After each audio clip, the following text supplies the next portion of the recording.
Et un autre sujet qui, je pense, engagera des débats entre vous deux, il s'agit du nucléaire, parce que là, c'est vraiment un choix stratégique pour le pays. Vous avez évidemment des visions opposées. Alors, Guillaume Kasbarian, Emmanuel Macron propose la construction de 6 centrales nucléaires nouvelle génération.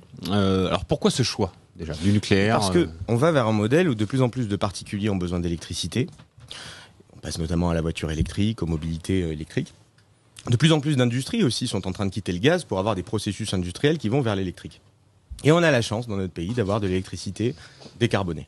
Décarbonée à travers le nucléaire et à travers les énergies renouvelables. Alors nous, ce qu'on a fait, c'est qu'on a posé la question à RTE, on a posé la question aux spécialistes, aux scientifiques, de dire comment est-ce qu'on fait pour répondre à la demande électrique des Français dans le contexte actuel. La réponse, et c'est ce qu'on va suivre, c'est qu'il faut à la fois du nucléaire et à la fois des énergies renouvelables. Et donc oui, nous assumons de dire qu'il faut construire 6 centrales nucléaires pour pouvoir produire de l'électricité décarbonée et qu'il faut aussi développer le renouvelable avec notamment le photovoltaïque, l'éolien offshore, sur lequel il faut le faire de façon raisonnable, mais nous avons besoin de le faire.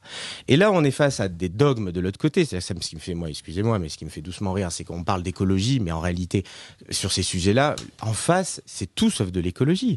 Si l'objectif, c'est de faire comme les Allemands et de sortir du nucléaire pour ensuite faire reproduire du charbon ou réutiliser du gaz, mais quel est l'intérêt écologique? Donc on est face à des écologistes qui se disent comme tels, mais qui en réalité sont complètement dogmatiques, veulent sortir du nucléaire, nous faire dépendre exclusivement du renouvelable, qui entre parenthèses est intermittent, et ce qui a conduit en Allemagne par l'expérience à utiliser des énergies fossiles. Ça n'a pas de sens. La vraie position pour l'environnement, c'est de dire que oui, il faut à la fois du nucléaire et à la fois du renouvelable.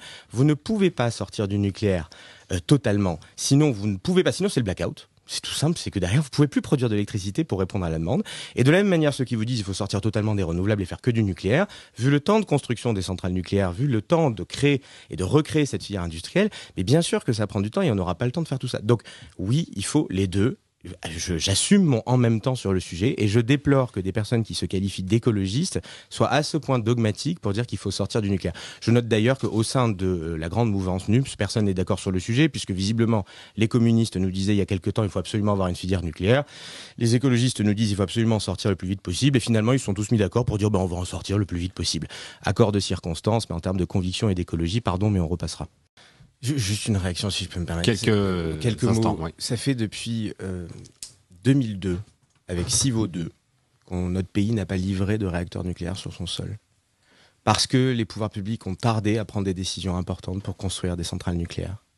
Parce qu'ils ont hésité. Parce qu'ils ont été sous pression politique des écologistes, ou en tout cas de ceux qui se prétendent écologistes sur ce sujet-là. Et ces décisions-là n'ont pas pu être prises. Et nous avons tardé. Alors que nous savons tous que la durée de vie des centrales nucléaires n'est pas illimitée, qu'il y a bien un moment où il va falloir les fermer. Elle n'est pas éternelle. Et donc moi, ce que je dis, c'est qu'il faut, et c'est un argument de plus, mais il nous faut une majorité pour pouvoir voter ce qui est nécessaire pour refaire cette filière nucléaire et reconstruire ces 6 EPR. Si on ne prend pas ces décisions maintenant, on s'expose, comme d'autres pays comme l'Allemagne, à revenir à des énergies fossiles, le gaz, le charbon. Et donc, il est temps de prendre ces décisions-là. Notre pays a un retard incroyable sur le sujet parce que nous avons trop hésité. Ça suffit d'hésiter sur ce sujet-là. Moi, je prends, effectivement, c'est un sujet de clivage majeur entre nous deux. Il faut l'assumer. Moi, je vous dis que je le défends bec et ongle et que je veux qu'on avance sur le sujet.